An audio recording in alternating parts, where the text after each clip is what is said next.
Anonymous is one of the biggest online vigilante groups. Members hack into companies and governments. They have hacked into Donald Trump's personal information. They have posted online his social security number, his cell phone numbers. I'm loud. I'm proud. I don't hide shit. It confuses a lot of people. You've seen them wearing masks in protest. They prefer a life in the shadows. I have a lot of friends that are constantly scared for me and my safety. The FBI has had some success against suspected anonymous associates, arresting at least 20. My personal motivation was to destroy shit, laugh, have a good time, and feel the rush of power. Someone has broken into the National Bank, the Federal Reserve. The mysterious group Anonymous has struck again. An online game of cat and mouse is underway right now with an invisible enemy. So let's say Anonymous is anywhere between 5 people with multiple personality disorder or 500,000 people, of which 400,000 of those are probably 16 years old and really just want to know how to hack their friend's Roblox account.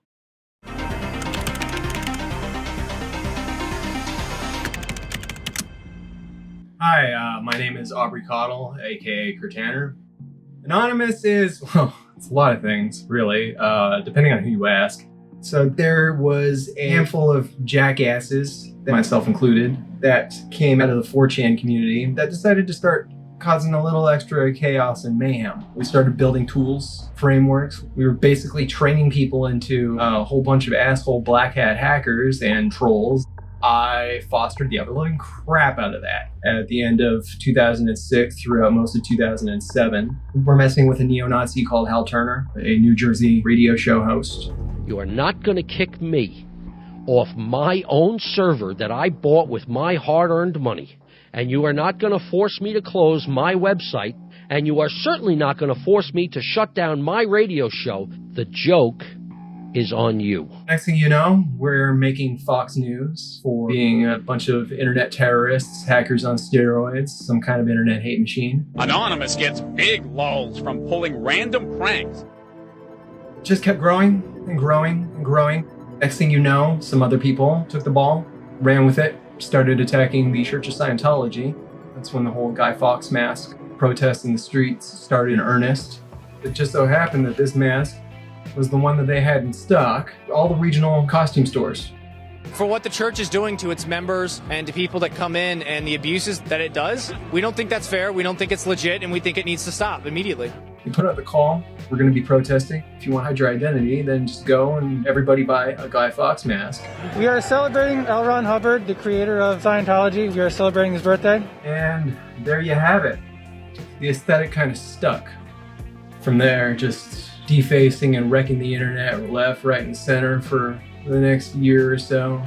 It's been called Operation Payback. The targets commercial websites which have withdrawn services from WikiLeaks. A group of computer hackers claims to have breached security at NATO. Anonymous has heard the cries for freedom from the Tunisian people and has decided to help them win this battle against oppression. Things kind of hushed down for a while after the snitch. Then Anonymous turned their sights on ISIS. Anonymous says it's eliminated more than 6,000 Twitter accounts linked to ISIS. That was the whole thing. This is a message to the military of Myanmar and Minnan Line.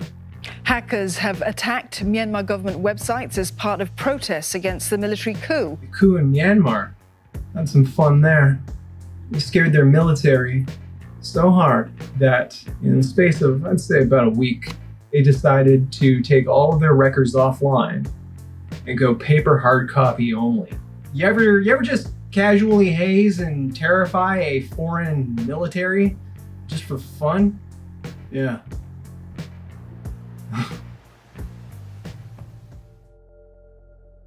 Some people call us digital Robin Hoods, freedom fighters, all these altruistic labels. I don't know. When it comes to all of the actual core people within the Anonymous groups, we're a bunch of malicious assholes. Anonymous started as trolling. We were just doing shit because we thought it was funny. It really didn't matter who got in the way, who got hurt. I admit, I myself made a hell of a lot of mistakes. Some of Anonymous's worst actions. Epilepsy Foundation, back in 2008. People reacted to it with confusion. It was common knowledge that Anonymous was not responsible. And, you know, the FBI even said it themselves. No, we were. That was us. I know that because I was there. There was a reason, albeit misguided. March 2008, Project Chanology was in full swing. I went to go to the protest lines. Some of the people outside the Church of Scientology recognized me, started having a little bit of a freak out. They started bowing at my feet. I'm looking, I see some Scientologist jackass up there snapping photos, just taking pictures of me. Obviously, like, if all these people are bowing at my feet, I must be someone important. My dad taught me a lot about the Church of Scientology growing up. I knew what they did to people, that they labeled suppressive persons. I was afraid for my family's safety. Something happened, I snapped. I'd call some people and say, we gotta do something about this. We have to shut this shit down. We did as much as we could to try and shut it down, and when that didn't work, we thought, let's do something real fucking shitty. Get some bad press. On purpose. Then everybody will wake up and they'll stop supporting Anonymous and slow this whole thing down. One thing led to another. Next thing you know, we're messing with epileptics on the Epilepsy Foundation website. Seeing headlines like, possibly the first computer-based attack over the internet to cause physical harm. That shit sticks with you. If you have a soul. And it stuck with me for a long fucking time. It still does.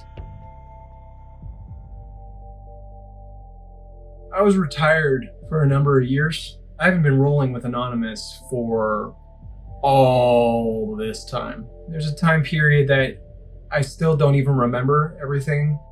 Things started getting really chaotic and hectic. There's enough traumatic memories. I started getting more and more depressed and thought, I can't take this anymore. I need to let it be known that I existed. I started trying to find people that would actually listen to me and not treat me like I was schizophrenic or delusional or crazy. And it took a long time. And I never actually expected to unretire and start doing things again. One thing led to another. And then I got back on my bullshit.